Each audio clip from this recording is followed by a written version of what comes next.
Bueno, buenas tardes a todos. Vamos a empezar la clase de hoy. Disculpas por la demora, tenía problemas en la conexión.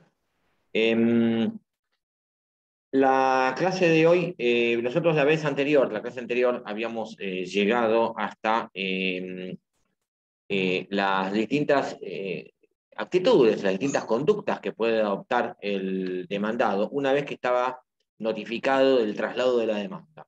Es decir, repasando un poquitito para atrás, teníamos interposición de la demanda, la resolución judicial 337, que ordena el traslado de la demanda, notificación de la demanda 338, y a partir de ahí se abrían para el demandado un abanico de posibilidades. Una posibilidad es que el demandado comparezca al proceso y conteste la demanda, es decir, oponga defensas. Defensas que podían ser las defensas denominadas sustanciales, que estaban contenidas en el escrito de contestación de demanda, propiamente dicho, y también aquellas que atacaban la falta de presupuestos procesales, a través de las denominadas excepciones previas. ¿Sí? Eh, Otra posibilidad es que el demandado, además de comparecer y contestar la demanda o poner defensas, podía a su vez deducir una pretensión contra el actor. ¿Sí? Esta pretensión deducida por el demandado contra el actor en el mismo proceso tiene el nombre de reconvención. Otra posibilidad es que el demandado comparezca y admita la procedencia de la pretensión deducida por la parte actora. Esta admisión, ¿sí? Configura él precisamente el allanamiento, esta admisión, esta aceptación, ¿sí? Por parte del demandado de la procedencia de la pretensión, implica un allanamiento. En este caso comparece, pero no se defiende. Admite, ojo que esto no es lo mismo que el reconocimiento de los hechos. ¿Sí? Sobre esto vamos a volver, el mero reconocimiento de los hechos no implica un allanamiento. Sobre esto vamos a volver en 5 o 10 minutos. El allanamiento podía tener dos efectos. Si el allanamiento es total, a la totalidad de la pretensión o a todas las pretensiones deducidas en el proceso, esto implicaba que el juez tenga que dictar la resolución de auto para sentencia y después la sentencia. Obviamente haciendo lugar a la pretensión, siempre y cuando ese derecho no sea indisponible por parte del demandado. La cuarta posibilidad, y si el allanamiento era parcial, el proceso continuaba respecto de aquellas pretensiones a las cuales no se hubiese allanado. La cuarta posibilidad es que el demandado no comparezca y a pedido de la parte actora podía ser declarado en rebeldía con los efectos que explicamos sobre el fin de la clase anterior. Una vez que ocurrió esto, es decir, que está contestada la demanda, que está deducida la reconvención y de la reconvención se corre traslado a la parte actora, por el mismo plazo de traslado de la demanda, si es ordinario 15 días, si es sumario 10 días, y se contesta por parte de la parte actora, o está formulado el allanamiento parcial, o está declarada y notificada la rebeldía, ahí se produce lo que vulgarmente se conoce con el nombre de traba de la litis. Es decir, la litis está trabada. ¿Qué significa que la litis está trabada? Esta es una expresión que no usa el código. Significa en los hechos o en la práctica que ya están determinadas cuáles son la pretensión o pretensiones y las defensas. ¿Sí? Ya están incorporados los hechos al proceso sobre los cuales el juez va a tener que decidir, y las pretensiones y defensas también sobre las cuales, o en respecto de las cuales el juez va a tener que decidir, ¿sí? Como consecuencia del principio de congruencia. A partir de acá ya las partes no van a poder, en principio, hay alguna excepción, como la aparición de hechos nuevos, innovar respecto de los hechos introducidos al proceso sobre la pretensión. Respecto a la pretensión, seguro que no, y respecto a las defensas tampoco. ¿Sí? A partir de ahora, lo único que les cabe a las partes es, en todo caso, intentar probar los hechos que expusieron en la demanda, la parte actora, en la contestación y o reconvención, la parte demandada. A partir de acá, una vez que la litis está trabada, el proceso puede tomar dos caminos. Fíjense el artículo 357, que dice, fíjense el título del artículo, dice, trámite posterior según la naturaleza de la cuestión. O sea que ya si le dice, según la naturaleza de la cuestión, le está abriendo más de una posibilidad.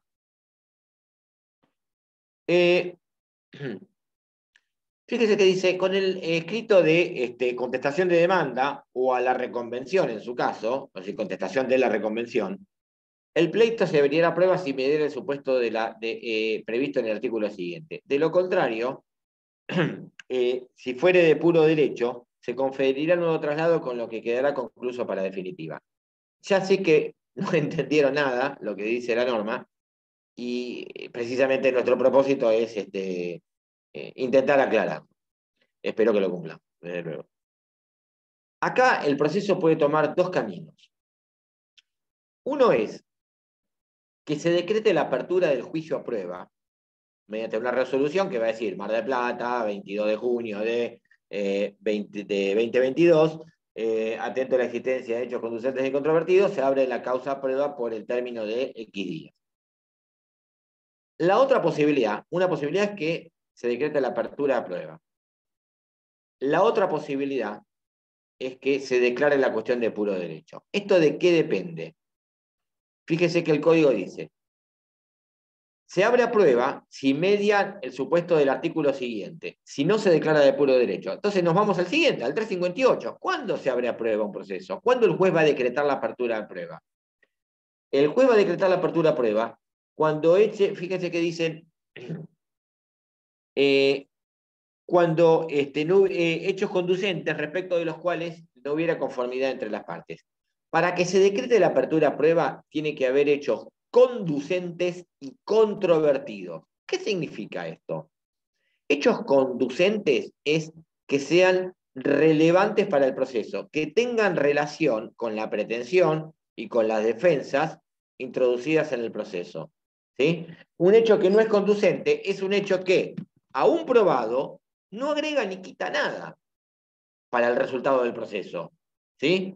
Es un hecho que aún cuando lo probáramos, al momento de dictar sentencia, al juez ni le suma ni le resta. ¿Sí? En función del progreso de hacer lugar o rechazar, perdón, la pretensión. ¿Sí? Es un hecho irrelevante. Eso sería un hecho inconducente. ¿Por qué se llaman conducentes?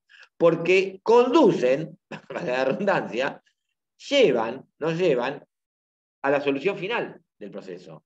¿Mm? Es decir, a poder determinar si hacemos lugar o no, si hacemos lugar o rechazamos la pretensión deducida en la demanda. Controvertido significa que son hechos respecto, como dice la norma, respecto de los cuales no hay conformidad entre las partes, afirmados por una parte y negados por otra parte. Es decir, hechos discutidos. ¿Mm? Entonces, si hay hechos que sean discutidos y además que sean conducentes, es decir, tengan relación con la pretensión y con las defensas y puedan incidir en el resultado final del proceso, entonces el juez va a tener que abrir una etapa probatoria para poder que las partes puedan acreditar o no esos hechos. ¿Está claro? ¿Sí? Obviamente, si se abre la causa prueba, el proceso va a tener una duración más larga, porque se abre una nueva etapa, que es la etapa. Nosotros hasta acá habíamos cumplido la etapa introductoria, desde la interposición de la demanda hasta la apertura prueba. A partir de la apertura prueba, se abre otra etapa, que es la etapa probatoria.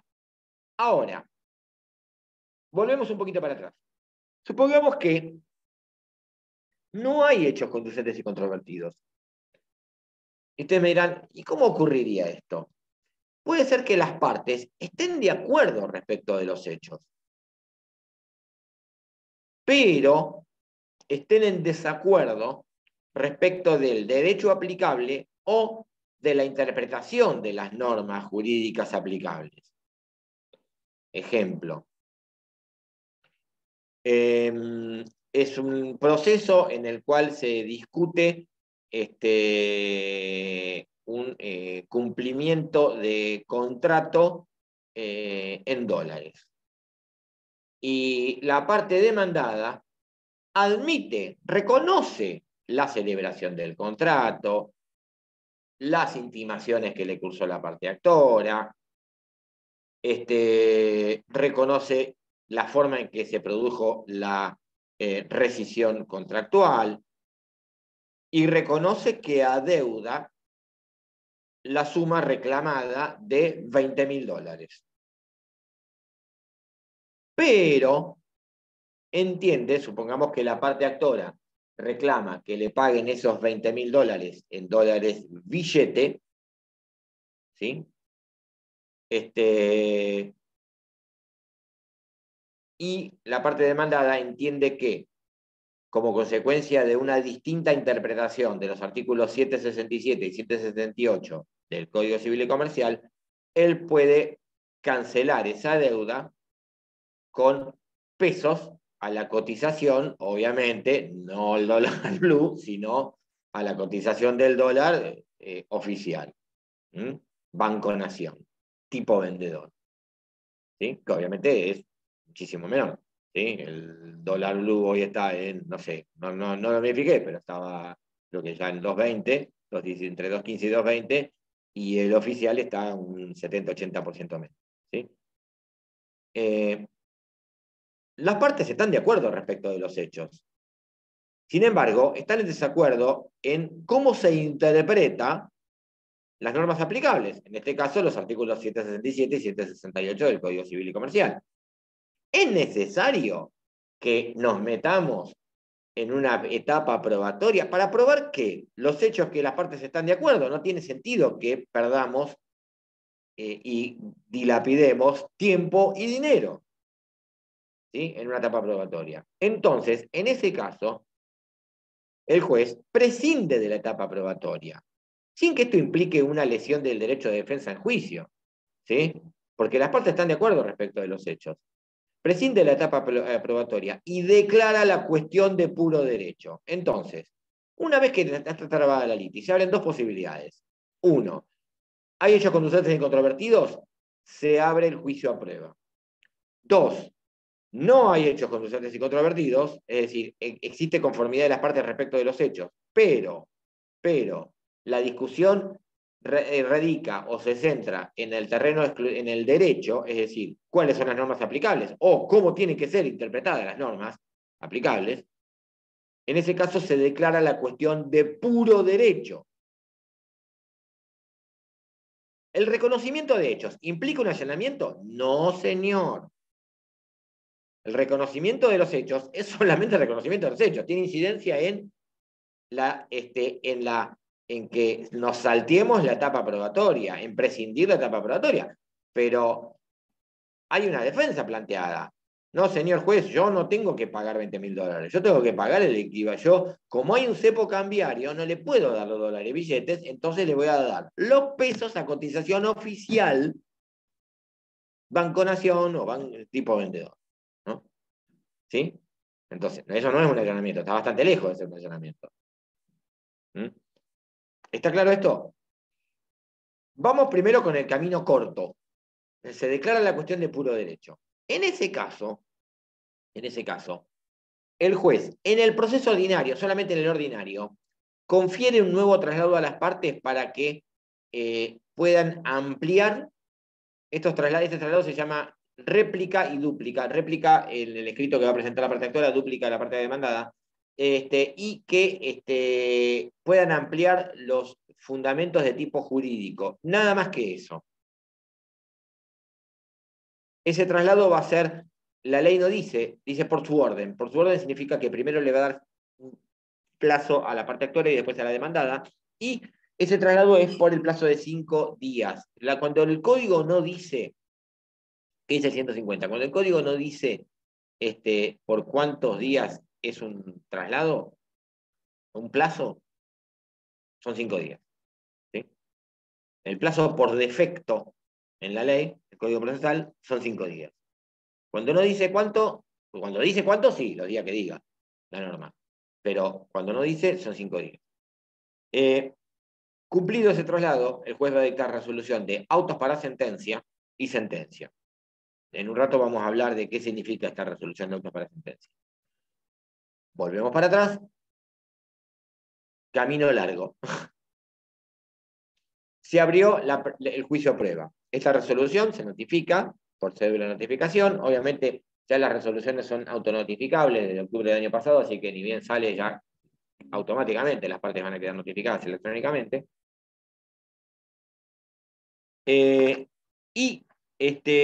¿Por cuántos días se abre a prueba? El 365 dice que se abre a prueba por el plazo de hasta 40 días. Ojo, estamos hablando del ordinario, hasta 40 días. El ordinario en provincia, hasta 40 días. Ojo que no dice 40 días, dice hasta 40 días. Este plazo, en realidad, la verdad, no se cumple jamás. En la práctica, de la duración total del proceso, en meses, años, la gran mayoría se lo lleva el periodo probatorio. ¿Por qué? Por la demora en la fijación de las audiencias para que declaren las partes y testigos, en la demora que muchas veces se irroga la realización de las pruebas periciales que se hayan ofrecido. Entonces, eso implica que el periodo probatorio dure muchísimo más que esto. A veces años, lamentablemente. Que esto es algo, sobre lo cual vamos a hablar en un ratito, se intenta corregir, ¿sí? Este plazo puede ser ampliado hasta 90 y 180 días si es que hay que producir prueba en el extranjero. 90 días si es un país limítrofe y 180 si hay que producir prueba en un país que no es limítrofe.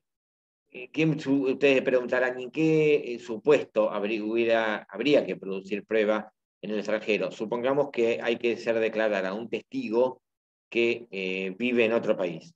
¿Está claro? O hay que producir una prueba pericial que tiene que desarrollarse en otro país. Por ejemplo, hacer una prueba pericial contable sobre documentación que está en la sede de una de las partes y que la sede central está en Montevideo o en San Pablo o en Madrid. ¿Sí?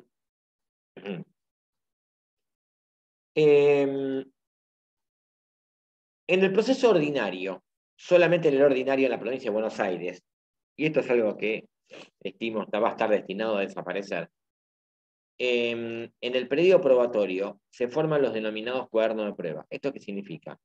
Que la prueba de cada una de las partes se va a ir produciendo y agregando, se va a abrir 2 expedientes más paralelos, uno para toda la prueba de la parte actora y otro para la prueba demandada. Y la prueba de cada una de las partes va a ser incorporada a cada uno de esos cuadernos.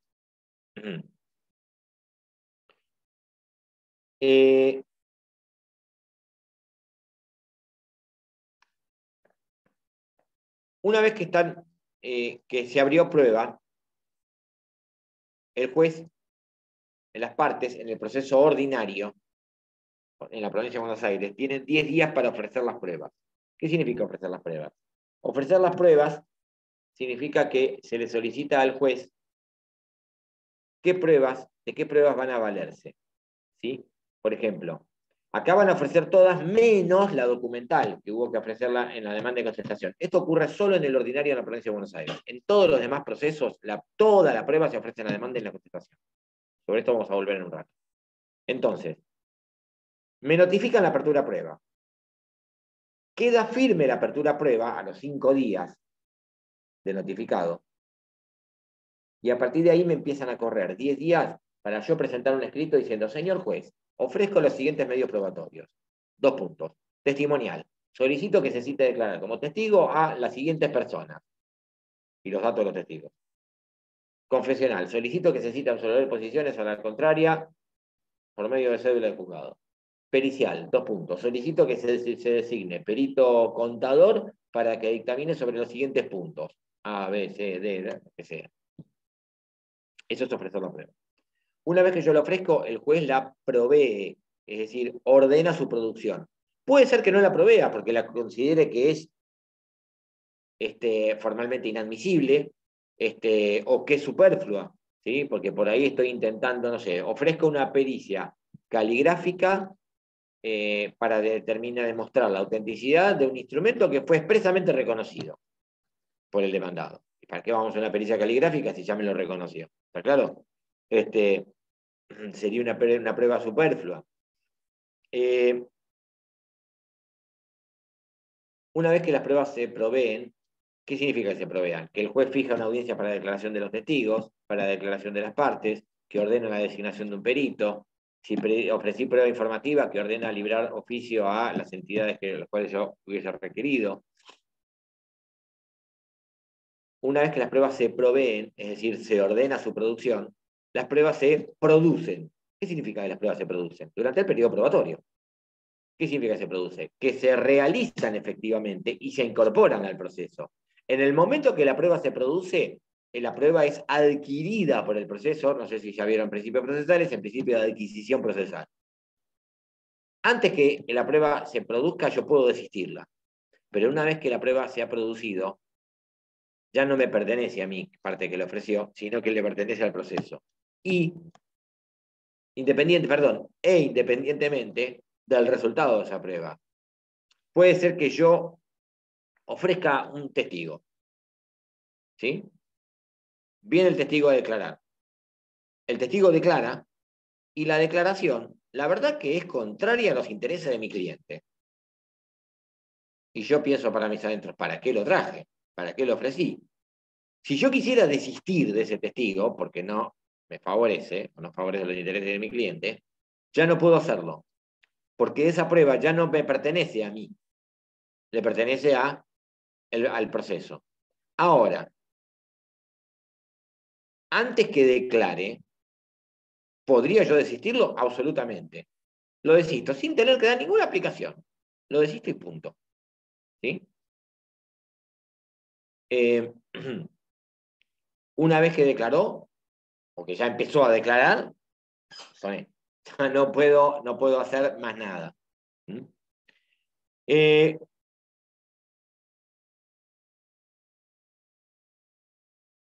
Una vez que finaliza el periodo probatorio,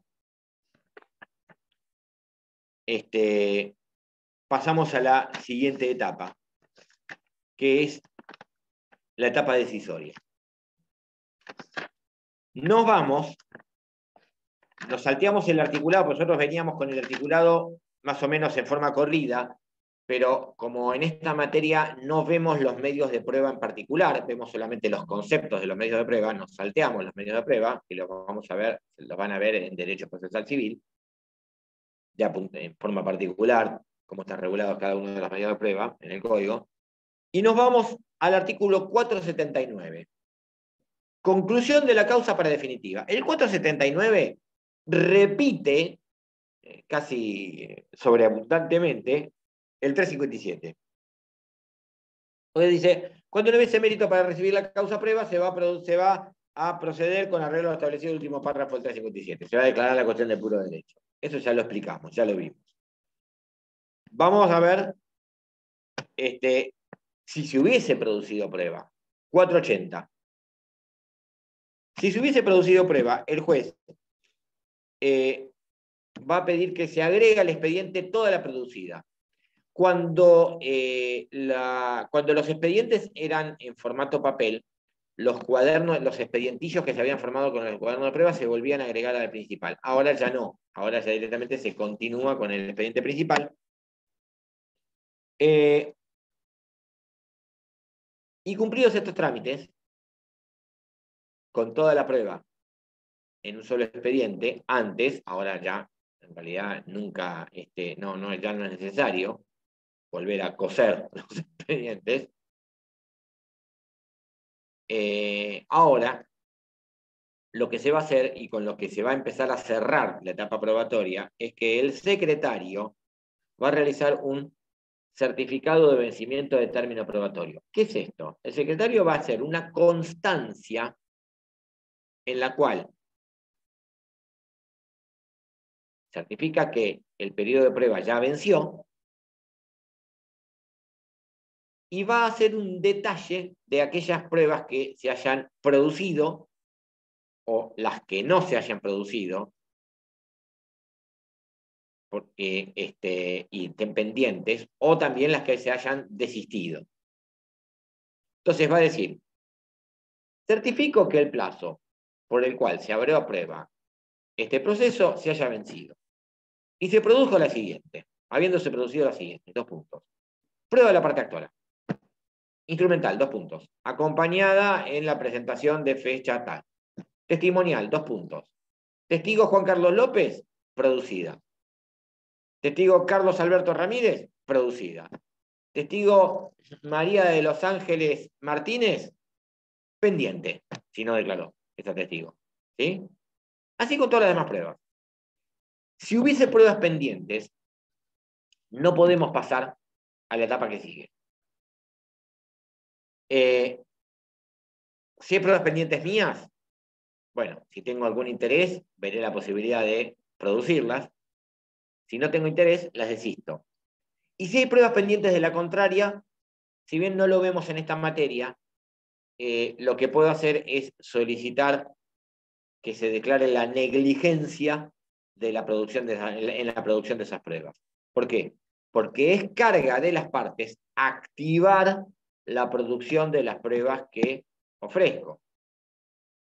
Si yo ofrezco prueba testimonial, yo tengo la carga de activar la citación de los testigos, hacerlos comparecer, si están debidamente citados, que hacerlos comparecer por la fuerza si no vinieron. ¿Está? Y si vinieron, presentar el interrogatorio correspondiente.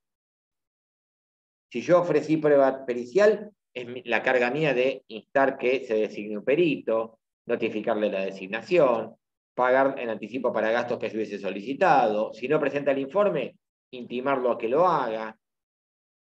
Activar la producción de la prueba.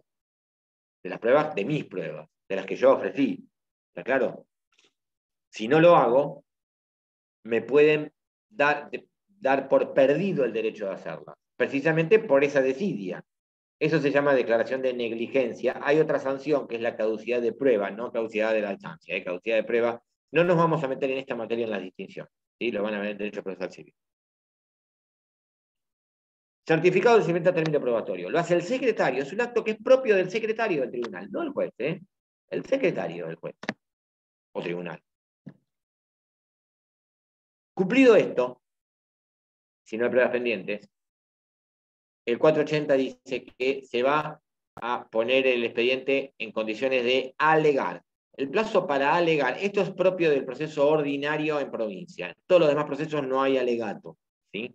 En el proceso civil y comercial, el proceso laboral sí. El plazo para alegar es de 6 días. ¿Qué es el alegato?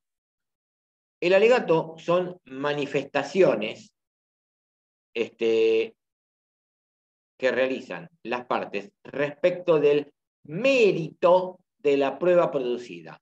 No se puede en el alegato incorporar hechos. No se puede en el alegato extenderse respecto de los fundamentos jurídicos de la demanda y de la contestación. Solamente en el alegato nos vamos a referir a las pruebas producidas en la medida que hayan servido para acreditar los hechos que están en la demanda, si yo soy abogado de la parte actora, o en la contestación, si soy abogado de la parte demandada. ¿Sí? Cuando el expediente era en formato papel, los abogados podían llevarse el expediente, ¿sí? Para poder precisamente ver las pruebas en detenimiento. Hoy con el expediente enteramente electrónico, obviamente si los expedientes que todavía son, que empezaron en formato papel y terminaron en formato electrónico, sí se los va a poder llevar porque hay pruebas por ahí que están agregadas en formato papel y no están digitalizadas. Con un expediente que es enteramente electrónico no es necesario, porque todo lo pueden ver cómodamente desde donde quieran, ¿sí? En la mesa de entrada virtual. Una vez que se alegó, entonces, certificado de vencimiento del término probatorio, alegatos, 6 días para alegar. Plazo raro, no hay otro plazo de 6 días en todo el código. Y una vez que se expresaron alegatos, ¿es una carga alegar? Es decir, no alego, se me pasó el plazo. ¿Significa que voy a tener una sentencia en contra? No, no, no necesariamente. Obviamente que entre alegar y no alegar, es mejor alegar. En el proceso laboral, ¿sí? Donde se realizan las audiencias de vista de causa en forma oral, el alegato es oral en el mismo momento. En el proceso penal ni hablar, y de hecho en el proceso penal el alegato es de fundamental importancia, porque la trascendencia que tiene el alegato en el proceso penal es otra. Pero en el proceso laboral, el alegato se realiza en la audiencia de vista de causa y en forma oral, es decir, en la práctica, ¿cómo se realiza una vista de causa laboral? Se hace la audiencia, declaran las partes, declaran a testigos de una y otra parte, terminan de recibir todas las declaraciones y el presidente del tribunal lo mira al abogado de la parte actora y le dice, doctora o doctor, ¿va a alegar? Sí, lo escuchamos. Y ahí nomás se tiene que largar a alegar. Terminado el alegato de la parte actora, de la abogada o abogado de la parte actora, se le da la palabra a la abogada o abogado de la parte demandada. Y lo mismo. La ley de procedimiento laboral dice media hora, la verdad que el alegato normalmente no supera unos pocos minutos. Ustedes me dirán en la práctica, ¿y cómo hago yo? Porque no puedo ir al estudio a consultar nada, no tengo tiempo para pensar. No, la verdad que no, pero tampoco es tan complejo, porque en realidad ustedes lo que van a hacer es, a medida que va transcurriendo la audiencia, ir anotándose cosas, ¿sí? Ideas, disparadores, es decir, cosas que ustedes vieron en los testigos de ustedes, en los testigos de la otra parte, en la declaración de la otra parte, que después van a mencionar en el alegato, ¿sí? En el proceso penal el alegato es distinto, porque en el proceso penal es en el alegato donde la parte, donde el fiscal requiere específicamente la condena y la pena, y la parte demandada, perdón, y el imputado y la defensa, requiere la absolución o una causal de justificación, lo que fue. Ahí es distinto. Y entonces por eso sí en el proceso penal los alegatos normalmente se reservan para otro día. Normalmente en un proceso penal termina la ronda de declaraciones y dicen, bueno, mañana los alegatos o dentro de 2 días los alegatos. Y hay una jornada específica para los alegatos. A veces hay solamente una jornada en procesos penales muy complejos, solamente una jornada para alegatos de fiscal y otra para alegatos de la defensa, ¿sí? Pero precisamente porque en el proceso penal la dinámica es distinta. El proceso penal comienza la audiencia diciendo el fiscal cuál es su línea de trabajo, en la defensa cuál es su línea de trabajo, a qué apuntan, ¿sí? Y cuando termina todas las pruebas, de recibirse todas las pruebas, entonces ahí el fiscal va en su alegato, va a decir, bueno, pido condena y por tal pena, por tal delito y por tal pena. Y la defensa planteará la absolución total o una condena más benigna, bueno, lo que fuera. Repito, es distinto al proceso penal. En el proceso civil y en el proceso laboral, el alegato es solamente sobre el mérito de la prueba. Uno lo que va a hacer es poner de resalto aquellas pruebas que le sirvieron y a su vez efectuar una crítica de las pruebas de la contraria, en la medida que pueda. A veces, la verdad, por ahí no tiene muchos elementos con los cuales armar un alegato porque las pruebas por ahí no lo favorecen demasiado, ¿sí? Pero bueno, esto ya dependerá del mérito o del ingenio y, ¿por qué no?, del talento de la abogada o abogado que se trate. Eso ya se los dejo para ustedes cuando ejerzan la profesión.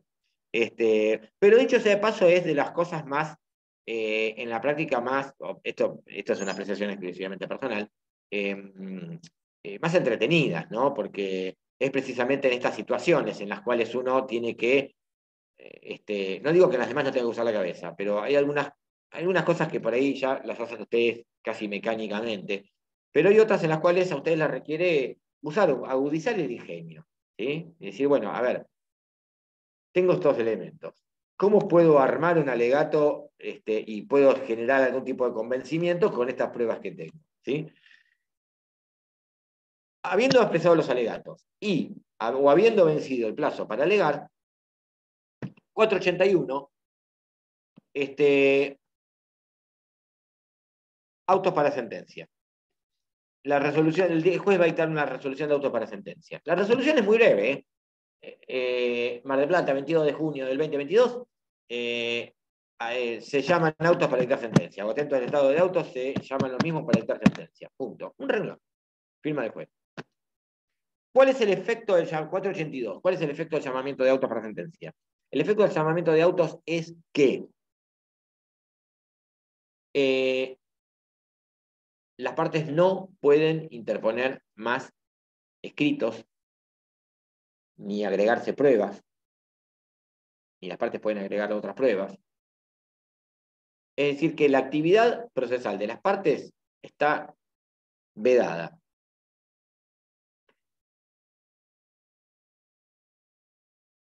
Pero, excepcionalmente, el juez de oficio puede ordenar las denominadas medidas para mejor proveer. ¿Qué son las medidas para mejor proveer? Son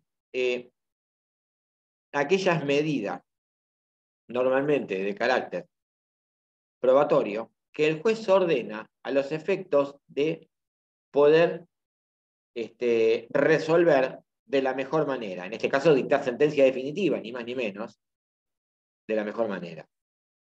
¿Sí? ¿Por qué está puesto esta norma acá? Porque en la práctica, este es el momento donde el juez se va a poner a estudiar el proceso en forma detenida e integral. Va a leer la demanda, va a leer la contestación, va a ver o leer cada una de las pruebas que se hayan producido, y con eso se formará una convicción respecto de si hace lugar a la demanda o la rechaza. ¿Sí? Si hace lugar a la demanda totalmente o parcialmente. Pero hay veces que el juez, con todos los elementos probatorios que las partes le han arrimado, no se puede formar una convicción. Y dice, la verdad, yo no tengo claro cómo ocurrieron los hechos. Hay cosas que no me terminan de... hay pruebas que me resultan un poco ambiguas o incompletas. Entonces, el juez lo que hace es suspender el plazo. Ustedes recordarán, artículo 34, que el juez tiene un plazo para dictar sentencia. En el proceso ordinario, 40 días si es unipersonal, 60 días si es colegiado. Cuando el juez dicta la resolución de autos para sentencia y esa resolución a los 5 días queda firme, al juez le empieza a correr, si es unipersonal, los 40 días hábiles para dictar sentencia. ¿Sí? Y recuerden que si el juez no dicta sentencia dentro del plazo, incurre en retardo de justicia. Y 3 retardos de justicia en el año, 165, si me lo recuerdo, 160 o 161 es causal, inclusive, de enjuiciamiento. 167, perdón. Entonces, una vez que queda firme la resolución de auto para sentencia, le empieza a correr, cual cuenta regresiva, el plazo de 40 días para dictar sentencia. El juez se pone a estudiar el proceso y advierte que las pruebas le son insuficientes para resolver.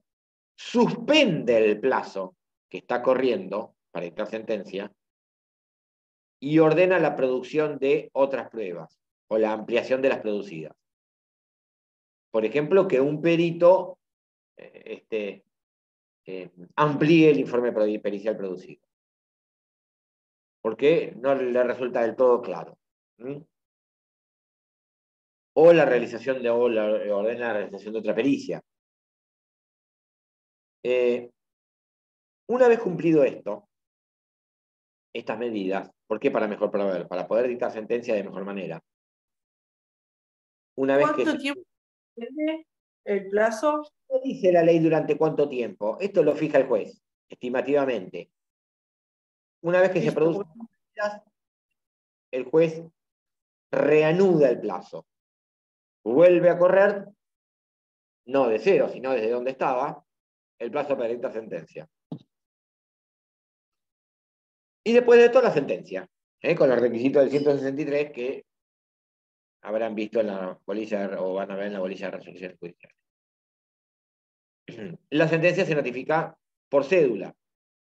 Respecto de la notificación de la sentencia, el Código Procesal en el 143 dice que, aún habiendo notificaciones electrónicas, debería notificarse por cédula en formato papel.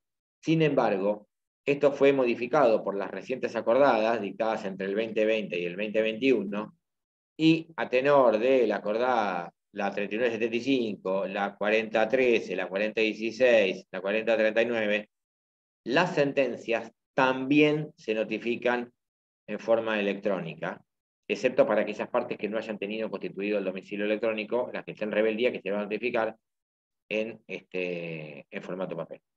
Pero si no, se notifican también en forma electrónica, pese al que el 143 dice lo contrario. Esto también es un tema, porque una acordada está modificando la ley, ¿sí? Pero las sentencias hoy en la práctica se están notificando en forma electrónica, tanto las de primera instancia como las de segunda instancia. Vamos a ver ahora, con esto terminamos lo que es la instancia en el proceso ordinario en la provincia de Buenos Aires. Vamos a ver cómo es el proceso sumario y el sumarísimo. No vamos a repetir todo otra vez, sino que lo que vamos a hacer es señalar las diferencias. Primero, la demanda. Los requisitos de la demanda en el proceso, vamos con el proceso sumario. Los requisitos de la demanda, a partir del artículo 484. Los requisitos de la demanda en el proceso sumario son los mismos, pero el 484, fíjense, es muy importante. Toda la prueba se ofrece en la demanda. Es decir, yo no voy a tener el ofrecimiento de prueba como el ordinario desdoblado. Documental en la demanda, el resto después que se abre la prueba. No. Toda la prueba, la documental, la confesional, la testimonial, la pericial, la informativa, reconocimiento judicial, toda en la demanda. Con lo cual, a mí, abogado de la parte actora, me obliga a ofrecer pruebas sin saber qué es lo que me va a contestar el demandado. Es más, no sé ni siquiera si va a contestar la demanda. Toda la prueba se ofrece, para el demandado, toda la prueba se ofrece también en la contestación de demanda.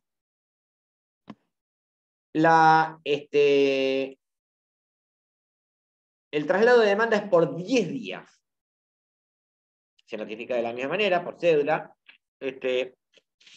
sea en forma electrónica o papel, y como explicamos antes, cuando contesta la demanda, el demandado, si va a oponer excepciones, en el mismo escrito de contestación de demanda,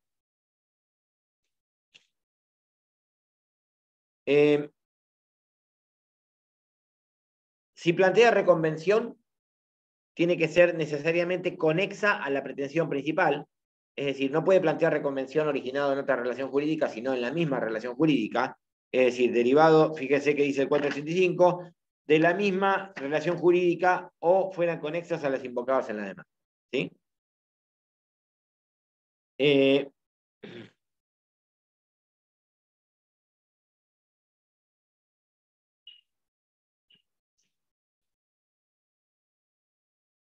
¿Cómo es posteriormente? Se abren las mismas alternativas. Apertura previa, declaración de puro derecho. Si se declara la cuestión de puro derecho, no hay nuevo traslado. Declaración de puro derecho, autos para sentencia, sentencia. Si se abre la causa prueba, fíjese el 487. el juez va a estimar el plazo necesario para producir la prueba. Antes generalmente se ponía un plazo de 30 días que tampoco se cumplía. Hoy existe en nuestro derecho, en nuestro proceso, en la provincia de Buenos Aires, proceso civil, una adhesión al denominado protocolo de nueva gestión judicial. ¿Qué es esto? Aproximadamente en el año 2015, 2016, el Ministerio de Justicia de la Nación se empezó a hablar de la necesidad de una reforma en el proceso civil, precisamente porque por las enormes demoras que el proceso civil, tanto en Nación como en las distintas provincias, tenía. Y entonces se elaboró un proyecto que se denominó Nueva Gestión Judicial o Justicia 2020, porque se apuntaba a que llegara el año 2020 con un nuevo proceso civil. Cosa que en realidad se cumplió a medias, porque en realidad no se reformó, todavía no hay una reforma del Código Procesal Civil de la Nación o de la provincia. Hay proyectos dando vuelta a varios, pero la verdad que ninguno tuvo sanción y promulgación por parte del Poder Ejecutivo. Sanción por parte de la legislatura o del Congreso de la Nación, según el caso, y promulgación respecto o por parte de cada uno de los ejecutivos de la Nación. Pero este proyecto sentó las bases de un intento de darle mayor dinamismo al proceso civil, fundamentalmente en la etapa probatoria. ¿Por qué fundamentalmente la etapa probatoria? Porque la etapa probatoria es la que generalmente más tiempo, en meses, años, irroga en la duración total del proceso. Entonces, ¿qué es lo que ocurrió? Lo que ocurrió es lo siguiente, o cómo quedó regulado. En el proceso sumario, lo que se hace es, y aplicando también el artículo 487, la provincia de Buenos Aires, la Suprema Corte adhirió a este proyecto de nueva gestión judicial e instruyó a los jueces a los efectos también de hacerlo. En Mar del Plata, la mayoría de los jueces, de los 16 jueces de primera instancia, hay 14, 15 que han adherido y uno o dos que no. Y lo que se hace es lo siguiente, la dinámica es la siguiente. Se abre el juicio a prueba y luego de esto se realiza una audiencia que se llama audiencia preliminar. La finalidad de esa audiencia es, acá se copia el modelo del artículo 360 del Código de Nación para la denominada audiencia preliminar, y la finalidad de la audiencia es intentar una conciliación de las partes, fijar cuáles son los hechos litigiosos, sobre qué discuten las partes, teniendo en cuenta la vista, la demanda y la contestación. Y 3, si no hubo conciliación, proveer las pruebas.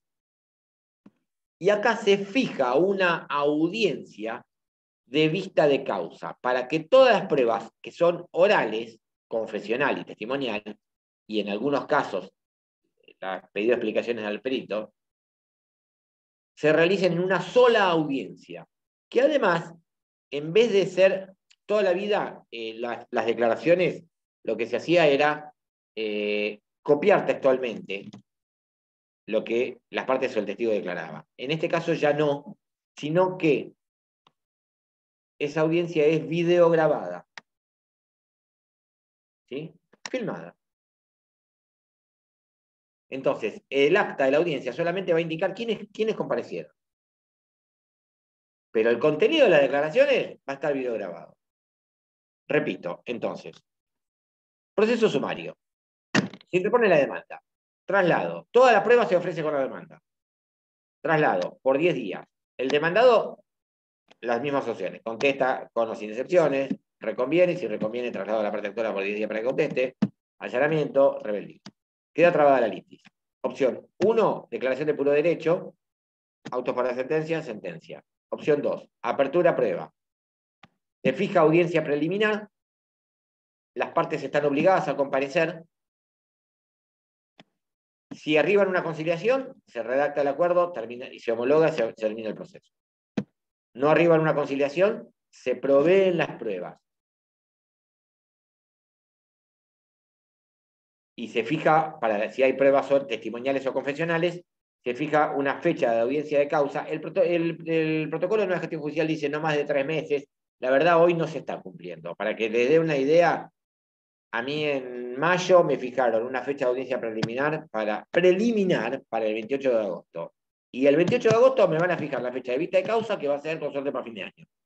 ¿Tá? Entonces, la verdad que todos los 3 meses no se está cumpliendo. Pero es mucho mejor que los 3 años de periodo probatorio. Entonces, audiencia preliminar, a los efectos llega a un acuerdo, no se llega a un acuerdo, se proveen las pruebas. ¿Por qué con las partes? Porque a veces hay pruebas que pueden ir desistiéndose cuando fueran superfluas, ¿sí? Entonces, a veces el juez ya les dice, bueno, doctor o doctora, va a desistir de esta prueba porque por ahí no es demasiado relevante, se desiste. O en el momento hay hechos que se admiten expresamente a los efectos de relevar la prueba. Y se fija la fecha de audiencia de vista de causa. Hay que llegar a la vista de causa con toda la prueba producida, la que no es oral. La informativa, la pericial, reconocimiento judicial, documental en poder de tercero. Y la que es oral, confesional y testimonial en la vista de causa. Todo en una misma audiencia. Se adopta el mismo modelo de la vista de causa laboral. ¿Sí? Y además, con la presencia del juez. Obligatoriamente. Toda la vida, las audiencias de prueba se tomaban en una pequeña sala donde quien tomaba la audiencia era un empleado del juzgado. Si bien el acta estaba firmada por el secretario, la verdad que en la práctica el secretario no estaba en la sala de audiencia, sino que quien tomaba la audiencia y quien le veía la cara a los testigos o a las partes cuando resolvía posiciones era un empleado o empleada del juzgado. ¿Sí? La más absoluta falta de inmediación entre las partes y las pruebas y el juez. Acá es todo lo contrario. Las partes llegan a la audiencia y al primero que le ven la cara es al juez. Los testigos se sientan a declarar delante del juez. Y además, el juez va a ejercer cabalmente facultades que están en la ley, que es la de interrogar libremente a los testigos y a las partes, pero que no se hacían uso nunca de esas facultades. Entonces, ¿qué mejor que esté presente el juez y pueda preguntarle libremente, mano a mano, a las partes, qué fue lo que pasó, y lo mismo a los testigos, para generarse y formarse una adecuada convicción de cómo ocurrieron los hechos? Si es él el que va a tener que resolver.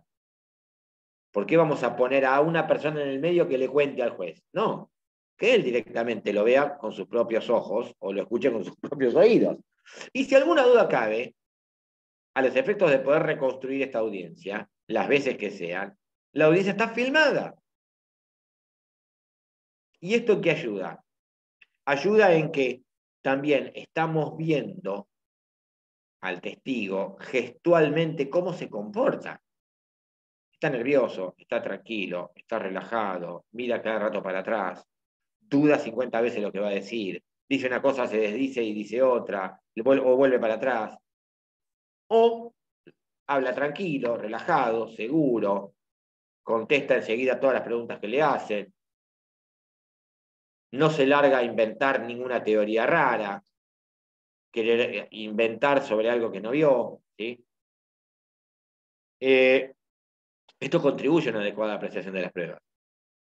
Realizada la audiencia vista de causa, certificado de vencimiento de término probatorio, autos para sentencia y sentencia. La sentencia en el plazo de 30 días si es unipersonal, 50 si es colegiado.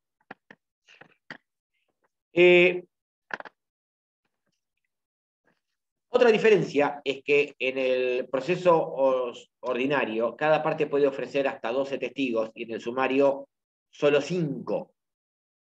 No hay periodo extraordinario de prueba. Y la prueba pericial, en el ordinario, existe la posibilidad de que cada parte proponga un perito y el juez designe un tercero.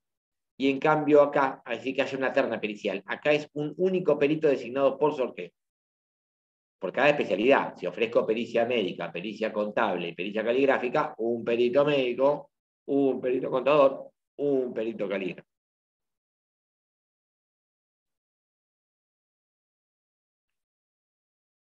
Proceso sumarísimo.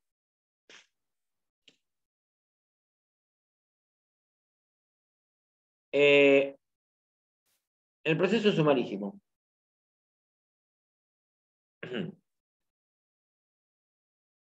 Demanda toda la prueba 496.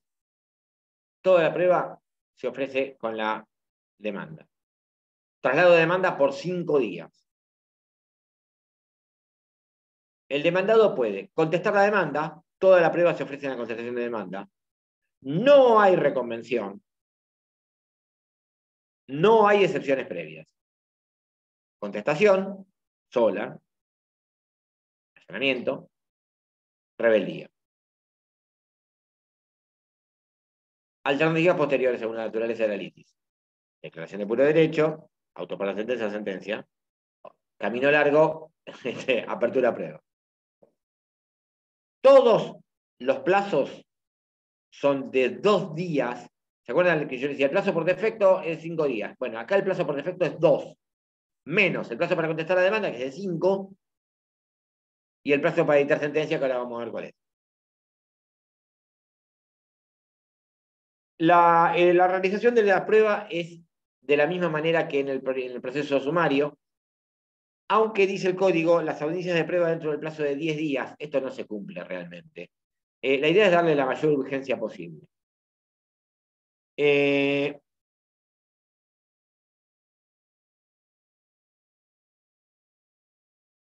plazo para dictar sentencia es de 10 días si es unipersonal, 15 días si es colegiado.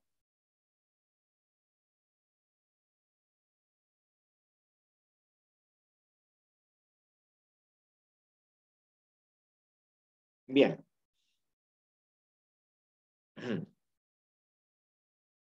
Vamos a ver en el rato que nos quedan los procesos de ejecución.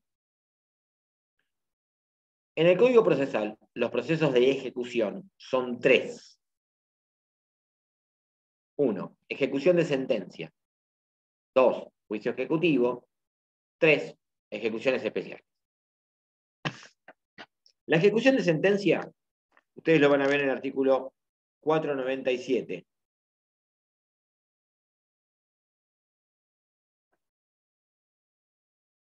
El artículo 497 y siguientes, lo que les va a decir es que consentido o ejecutoria de una sentencia o tribunal judicial arbitral y vencido plazo para su cumplimiento es de proceder a ejecutar. Acá el supuesto es el siguiente. Se ha realizado todo un proceso de conocimiento, se dictó sentencia, la sentencia quedó firme,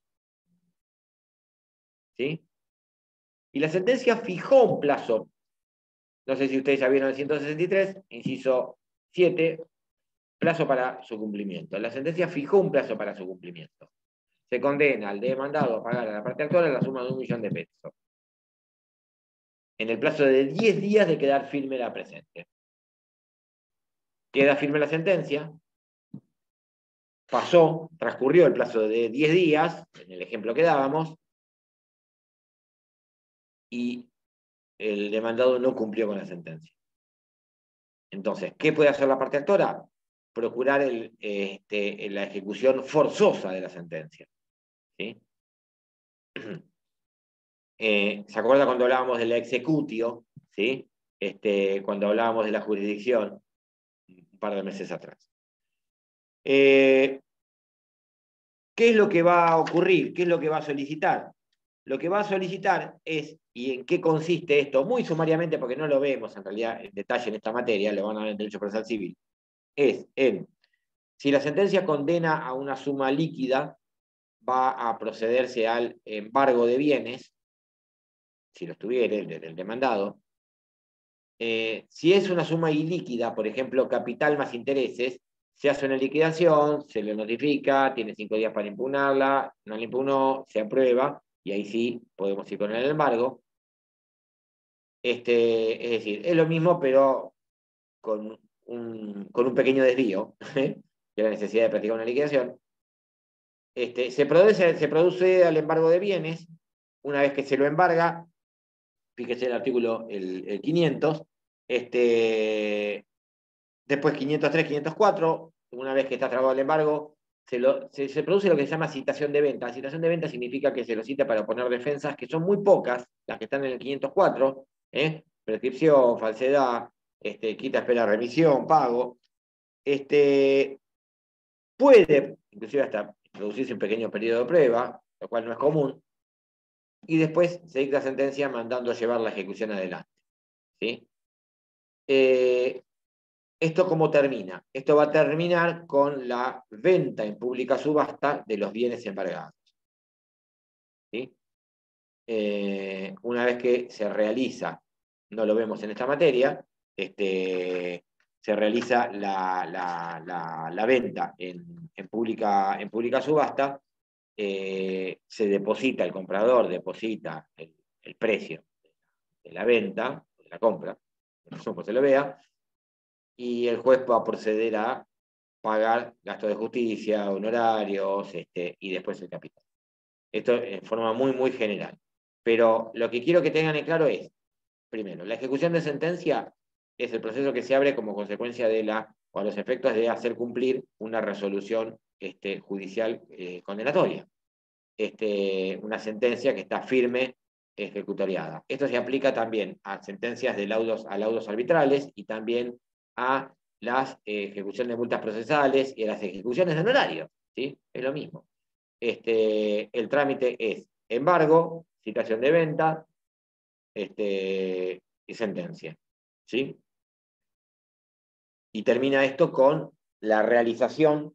La realización es la venta, pública subasta, de los bienes que se hubiesen embargado. Ustedes me dirán, y si no encuentro ningún bien, bueno, únicamente podrán trabar una inhibición general de bienes y sentarse a esperar de que tenga algún bien.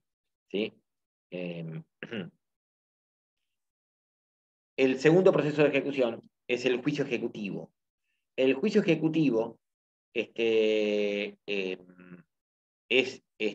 cuando el crédito, fíjese el 518, cuando el crédito está instrumentado en un título un título ejecutivo que contenga una deuda líquida o fácilmente liquidable y exigible.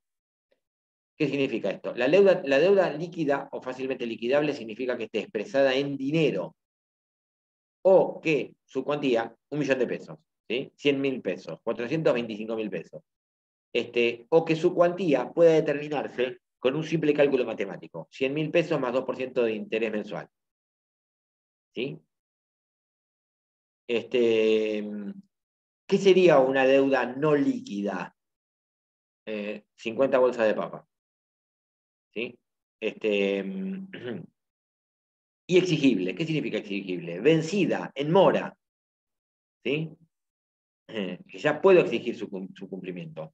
¿Cuál es la finalidad del juicio ejecutivo? La finalidad del juicio ejecutivo es la de perseguir el cumplimiento de una obligación líquida, fácilmente liquidable y exigible, instrumentada, contenida en un título ejecutivo. ¿Quién dice por qué la ley, esto creo que lo explicamos, por qué la ley permite que si yo tengo una deuda líquida fácilmente liquidable y instrumentada en título ejecutivo, pueda ir por una vía que es más rápida que un proceso de conocimiento por una cuestión de política mercantil? Solamente por eso, ni más ni menos. ¿Quién dice que es un título ejecutivo? La ley. ¿Dónde? Empezamos por el 521. Un instrumento público que contenga una deuda líquida y exigible. Un instrumento privado que contenga una deuda líquida y exigible. El crédito por alquiler. El código dice alquiler de inmuebles, el Código Civil y Comercial lo amplió también al crédito por alquiler de muebles. La cuenta, el saldo de deuda de cuenta corriente bancaria, que también el Código Civil y Comercial lo amplió a la deuda de cuenta corriente mercantil. El cheque, pagaré, vale, factura conformada. el crédito, en el 522 el crédito por expensas comunes. Esto es por nombrar los más frecuentes. La ley, el Código Civil y Comercial amplía a otros, como por ejemplo el leasing, la cuenta corriente mercantil, que ya mencionábamos recién. Es decir, que la lista del 521 no es taxativa. La ley de tarjetas de crédito agrega también a la tarjeta de crédito, ¿sí? En realidad al resumen de la tarjeta de crédito, si no fuese impugnado dentro del plazo de 30 días de haberse recibido. En líneas muy generales, el proceso consiste en demanda, acompañando el título ejecutivo, intimación de pago y embargo, que se realiza mediante un mandamiento. Acá no lo notificamos al demandado para que conteste o ponga defensa. No. El primer paso que damos es, vamos con un oficial de justicia a intimarlo al pago de la suma que reclamamos. ¿Por qué? Porque hay una presunción de verdad que no teníamos en el proceso de conocimiento, donde está todo por probar, todo por discutir, todo por verse. ¿Sí? Acá hay una presunción de verdad. ¿Por qué? Porque la deuda está en el título ejecutivo. ¿Por qué? Porque la ley lo dice. ¿Por qué? Por una cuestión de política mercantil. Entonces, este es el motivo por el cual en la práctica contractual, muchas veces, además de instrumentar la deuda en el contrato, se hacen, por ejemplo, pagarés. ¿Sí? Lo cual trae un problema porque a veces hay una duplicación de deuda o de crédito. Es decir, hacemos un contrato por el cual te vendo un auto, la mitad me lo pagas ahora y el saldo en 6 cuotas. Pero por cada cuota, el más me pagaré. Como pasa en algunos contratos de locación también, ¿sí? Que en realidad el contrato de locación es título ejecutivo, ¿sí? Pero como requiere una medida previa, etc.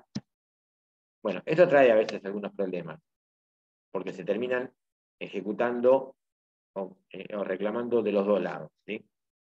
Por algo que vamos a explicar ahora, que explicamos ya un par de clases atrás. Intimación de pago y embargo. El defecto de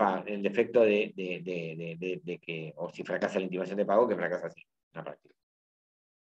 Embargo, viene citación. La intimación de pago implica la citación al deudor para que ponga defensas. ¿Qué defensas? Solamente las que estén numeradas por la ley, no nos vamos a meter hoy, porque no lo vemos en esta materia, las excepciones del 542.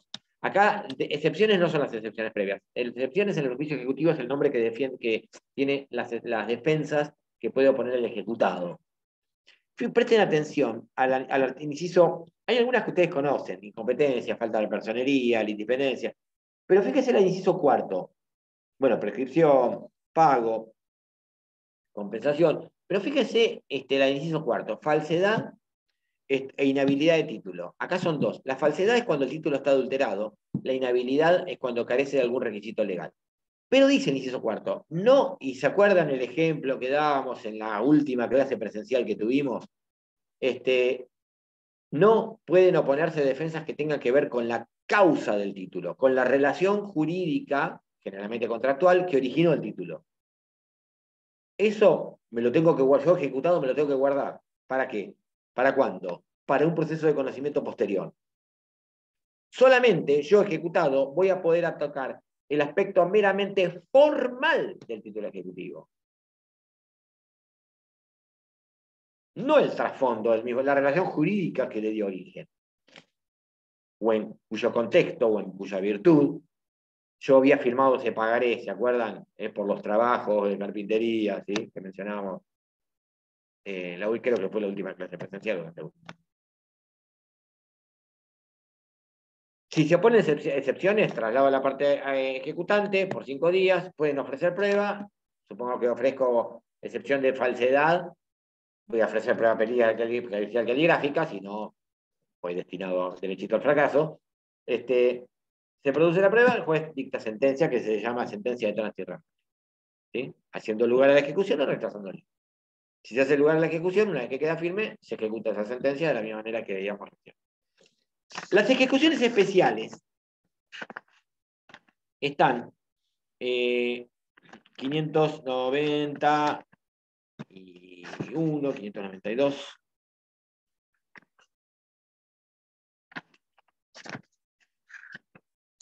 93, perdón. Son dos. Tienen en común que son ejecuciones donde el crédito está garantizado por un bien determinado.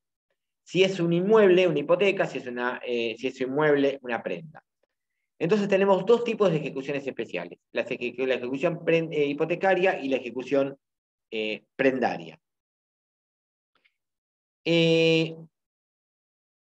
¿Por qué son especiales?